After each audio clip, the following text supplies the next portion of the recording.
प्रभु जीशु ख्रीष्ट अति बहुमूल्य नाम संपर्क इंडिया द्वारा प्रस्तुत कार्यक्रम नुआ सकाल आशार आज अध्याय मैं आपण स्वागत जनाए। प्रभु आपण मान प्रत्येक को बाहुल्य रूपे आशीर्वाद करूँ।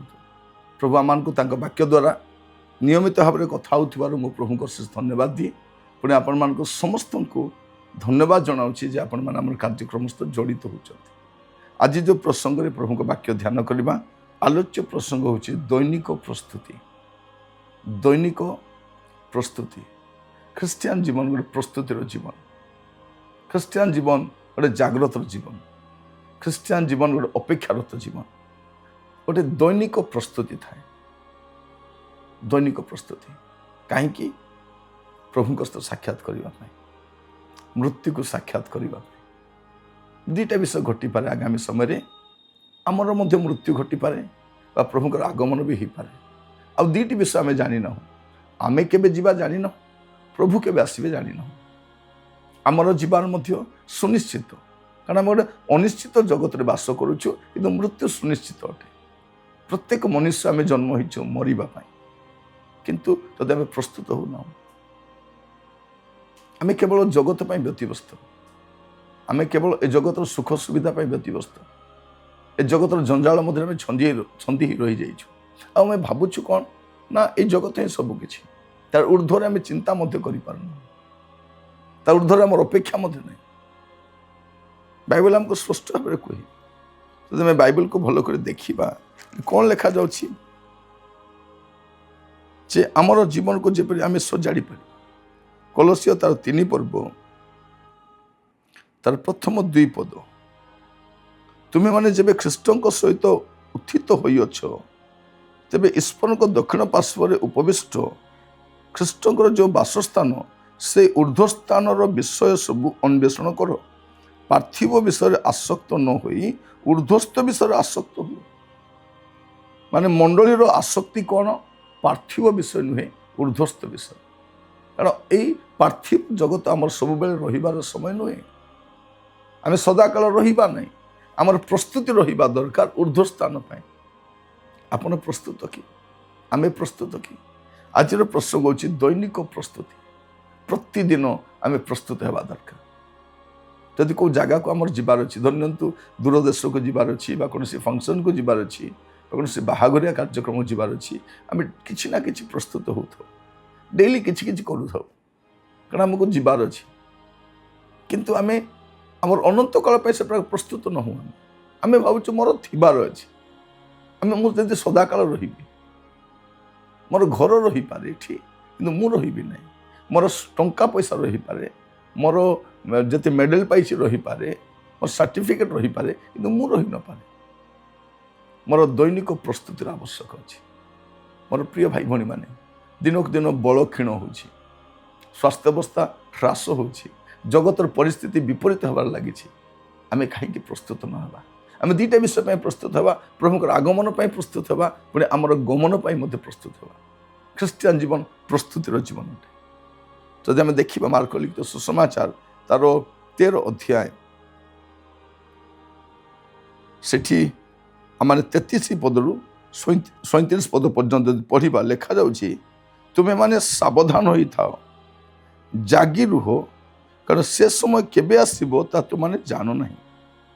कारण ता एहीपरि जेपरि जड़े व्यक्ति अपना गृह त्याग करी विदेश में प्रवेश करुअछंती आ से अपना दास मान को अधिकार दे प्रत्येकर कार्य निरूपण करिअछंती और द्वारिकी मध्य जागी रहिबाकू आज्ञा देइअछंती। अतएव କାଳେ ଗୃହକର୍ତ୍ତା ଅକସ୍ମାତ୍ ଆସି ତୁମମାନଙ୍କୁ ନିଦ୍ରିତ ଦେଖନ୍ତି। ଏଥି ନିମନ୍ତେ ଜାଗ୍ରତ ଥାଅ, କାରଣ ସେ ସନ୍ଧ୍ୟାବେଳେ କି ଅଧରାତିରେ କି କୁକୁଡ଼ା ଡାକିବା ସମୟରେ କି ସକାଳେ କେତେବେଳେ ଯେ ଆସିବେ ତା ତୁମାନେ ଜାଣ ନାହିଁ। ମୁଁ ତୁମମାନଙ୍କୁ ଯାହା କହୁଅଛି ତା ସମସ୍ତଙ୍କୁ କହୁଅଛି, ଜାଗ୍ରତ ଥାଅ, ପ୍ରସ୍ତୁତ ଥାଅ, ସଚେତନ ଥାଅ। କାହିଁକି? ଆମେ ଜାଣୁନା ସେ କେବେ ଆସିବେ। ଲେଖା ତୁମେମାନେ ସାବଧାନ ହୋଇଥାଅ, ଜାଗି ରୁହ, କାରଣ ସେ ସମୟ କେବେ ହେବ ତା ତୁମମାନେ ଜାଣ ନାହିଁ। ତା ତୁମେମାନେ ଜାଣ ନାହିଁ, ଆମେ ଜାଣିନାହୁଁ ସେ ସମୟ କେବେ ଆସିବ। ତେଣୁ ଆମର କାମ କ'ଣ? ଆମେ ପ୍ରସ୍ତୁତ ହୋଇ ରହିବା, ପ୍ରସ୍ତୁତ ହୋଇ ରହିବା। ବାଇବେଲ କ'ଣ କହୁଛି ଦେଖନ୍ତୁ, ମାଥ୍ୟୁ 24 ପର୍ବ ତାର 42 ଆଉ 43 ପଦ ଆଉ 44 ପଦ ମଧ୍ୟ ଦେଖିବା।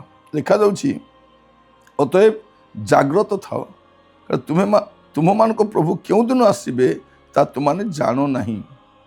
କିନ୍ତୁ ଏହା ଜାଣିଥାଅ, କେଉଁ ପ୍ରହରରେ ଚୋର ଆସିବ ତା ଗୃହକର୍ତ୍ତା ଯେବେ ଜାଣନ୍ତେ, ତାହେଲେ ସେ ଜାଗ୍ରତ ଥାଇ ଆପଣା ଗୃହରେ ସିନ୍ଧି କାଟିବାକୁ ଦିଅନ୍ତେ ନାହିଁ। ଏଣୁ ତୁମେମାନେ ମଧ୍ୟ ପ୍ରସ୍ତୁତ ହୋଇଥାଅ, ଏଣୁ ଯେଉଁ ଦଣ୍ଡରେ ତୁମେ ମନେ କରୁନଥିବ ସେଇ ଦଣ୍ଡରେ ମନୁଷ୍ୟପୁତ୍ର ଆସିବେ। ଯୀଶୁ କେବେ ଆସିବେ? ଯେଉଁ ଦଣ୍ଡରେ ଆପଣ ମନେ କରୁନଥିବେ ସେଇ ଦଣ୍ଡରେ ଆସିବେ। ଲେଖା ରହିଛି, ଦୈନିକ ପ୍ରସ୍ତୁତି ଦରକାର, ଡେଇଲି ପ୍ରିପାରେସନ୍। ଆଜିଠାରୁ ଆସନ୍ତୁ ଚେଷ୍ଟା କରିବା। ଆମର ସ୍ୱାସ୍ଥ୍ୟ ହାନି ହେଉଛି, ସମୟ ମଧ୍ୟ ଖରାପ ସମୟ ଯାଉଛି। ଯଦି ଦେଶର ମୁଖିଆମାନେ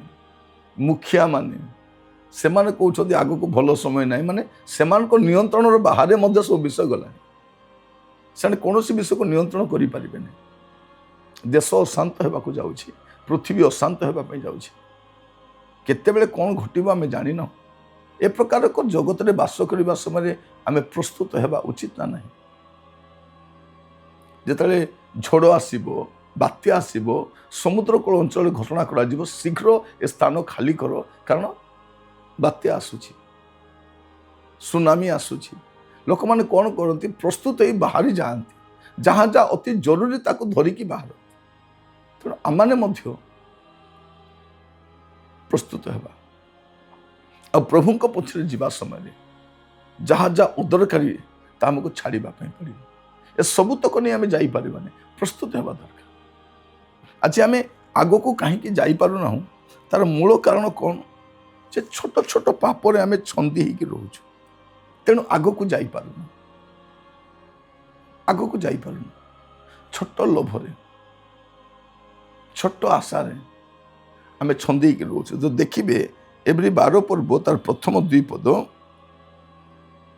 ଅତଏବ ଏଡ଼େ ବୃହତ୍ ମେଘତୁଲ୍ୟ ସାକ୍ଷୀମାନଙ୍କ ଦ୍ୱାରା ବେଷ୍ଟିତ ହେବାରୁ ଆସ, ଆମେମାନେ ପ୍ରତ୍ୟେକ ଭାର ଓ ସହଜରେ ବେଷ୍ଟନକାରୀ ପାପ ପରିତ୍ୟାଗ କରି ବିଶ୍ୱାସର ନେତା ଓ ସିଦ୍ଧିଦାତା ଯୀଶୁଙ୍କୁ ଲକ୍ଷ୍ୟ କରି ଧୈର୍ଯ୍ୟ ସହକାରେ ଆମ୍ଭମାନଙ୍କର ଗନ୍ତବ୍ୟ ପଥରେ ଧାବମାନ ହଉ। ଯଦି ଗନ୍ତବ୍ୟ ପଥରେ ଧାବମାନ ହେବାର ଅଛି, ଆମେ ଯୀଶୁଙ୍କୁ ଲକ୍ଷ୍ୟ କରି ଯିବାର ଅଛି। ଆମର ଲକ୍ଷ୍ୟ ଯୀଶୁଙ୍କୁ ସାକ୍ଷାତ କରିବା। ଯୀଶୁ ମେଘମାଳାରେ ଆସିବେ, ଆଉ ମୁଁ ଏଠୁ ମେଘମାଳା ପର୍ଯ୍ୟନ୍ତ ଯିବି। ଏଇଟା ଆମର ଲକ୍ଷ୍ୟ। ଲେଖାଯାଉଛି ଏଠି, ଏଡ଼େ ବୃହତ୍ ମେଘତୁଲ୍ୟ ସାକ୍ଷୀମାନଙ୍କ ଦ୍ୱାରା ବେଷ୍ଟିତ ହେବାରୁ। ସେ ମେଘକୁ ଦେଖିକି ଯାଉ ବୋଲି କୁହାଯାଉନି। ଆପଣଙ୍କ ସାମ୍ନାରେ ଅନେକ ବିଶ୍ୱାସର ନେତା ଅଛନ୍ତି। ଏ ମେଘତୁଲ୍ୟ ସାକ୍ଷୀମାନେ କିଏ? ଏଭଳି 11 ଅଧ୍ୟାୟର ବିଶ୍ୱାସର ନେତାମାନେ। ଆମେ ସେମାନଙ୍କୁ ଲକ୍ଷ୍ୟ କରି ଯିବା ନାହିଁ। ସେମାନେ ଆମର ଆଦର୍ଶ ନୁହନ୍ତି, ସେମାନେ ଆମର ଲକ୍ଷ୍ୟ ନୁହନ୍ତି। ସେମାନଙ୍କ ଜୀବନରେ ଅନେକ ଉତ୍ଥାନ ପତନ ରହିଥିଲା, ଅନେକ ସମସ୍ୟା ମଧ୍ୟରେ ସେମାନେ ପାରୁ ପର୍ଯ୍ୟନ୍ତ ଚେଷ୍ଟା କରି ବିଶ୍ୱାସର ନେତା ହେଇଛନ୍ତି, ଆମ ପାଇଁ ଗୋଟେ ଆଦର୍ଶ ହେଇଛନ୍ତି। କିନ୍ତୁ ଆମର ବାସ୍ତବ ଆଦର୍ଶ ଖ୍ରୀଷ୍ଟ, ଆମର ନେତା ଖ୍ରୀଷ୍ଟ। ଆମେ ତାଙ୍କୁ ଲକ୍ଷ୍ୟ କରି ଯିବା, ମେଘକୁ ଅନେଇବାନି, ଏଭଳି 11 ଅଧ୍ୟାୟର ଲୋକମାନଙ୍କୁ ଅନେଇବାନି, ଆମେ ଖ୍ରୀଷ୍ଟଙ୍କୁ ଅନେଇବା ଆଉ ଆଗକୁ ବଢ଼ିବା। କାରଣ ମୋତେ ତାଙ୍କୁ ସାକ୍ଷାତ କରିବାର ଅଛି, ଆପଣଙ୍କୁ ତାଙ୍କୁ ସାକ୍ଷାତ କରିବାର ଅଛି। ତେଣୁ ଆସୁ ଆମେ ଚେଷ୍ଟା କରିବା, ଏ ସହଜରେ ବେଷ୍ଟନକାରୀ ପାପର ଯଦି ଆମେ ଛନ୍ଦି ହିଁ ରହିବା, ଆମେ ଆଗକୁ ଯାଇପାରିବା। ଦେଖନ୍ତୁ, ଲୋଟଙ୍କ ସ୍ତ୍ରୀ ସୋଦମରୁ ବାହାରିଲେ, କିନ୍ତୁ ସେ ଆଗକୁ ଯାଇପାରିଲେନି, କାରଣ ପଛକୁ ଅନେଇଲେ। ଆଜି ଅନେକ ଖ୍ରୀଷ୍ଟ ବିଶ୍ୱାସୀ ଗୋଟେ ଅପ୍ରସ୍ତୁତ ଜୀବନ କାଟୁଛନ୍ତି, ଅଜାଗ୍ରତ ଜୀବନ କାଟୁଛନ୍ତି। ଜଗତ ଟାଣୁଛି, ଜଗତରେ ଛନ୍ଦି ହେଇଛନ୍ତି।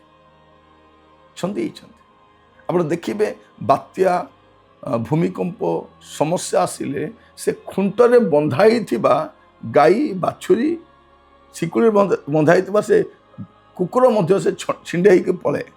ଆମେ ବିପତ୍ତି ଆସିବାର ଜାଣିଲେ ମଧ୍ୟ ଯଦି ଖୁଣ୍ଟରେ ଛନ୍ଦି ରହିଥିବା ବାନ୍ଧି ରହିଥିବା କେମିତି ହେବ? ଆଜି ସମୟ ଆସିଛି ଆମେ ବାହାରିବାକୁ ଚେଷ୍ଟା କରିବୁ। ଗୋଟେ ପ୍ରସ୍ତୁତ ଜୀବନ, ଦୈନିକ ପ୍ରସ୍ତୁତିର ଆବଶ୍ୟକ ଅଛି। ଆଜିଠାରୁ ଚେଷ୍ଟା କରିବା ଡେଇଲି ପ୍ରିପାରେସନ୍। କାହିଁକି? ଖ୍ରୀଷ୍ଟଙ୍କୁ ସାକ୍ଷାତ କରିବା ପାଇଁ, ଜଗତ ଛାଡ଼ିବା ପାଇଁ। ଆଠାରୁ ବେଟର ପ୍ଲେସ୍କୁ ଆମେ ଯାଉଛୁ, ଆଠାରୁ ଉତ୍ତମ ସ୍ଥାନକୁ ଆମେ ଯାଉଛୁ। ଜାଗ୍ରତ ହୋଇ ଆଗକୁ ବଢ଼ିବା। ପ୍ରଭୁ ଆପଣମାନଙ୍କୁ ଆଶୀର୍ବାଦ କରନ୍ତୁ। ପ୍ରାର୍ଥନା କରିବା। ଅନୁଗ୍ରହକାରୀ ପିତା ପରମେଶ୍ୱର, ଆମେ ଆପଣଙ୍କୁ ଧନ୍ୟବାଦ ଦେଉଛୁ।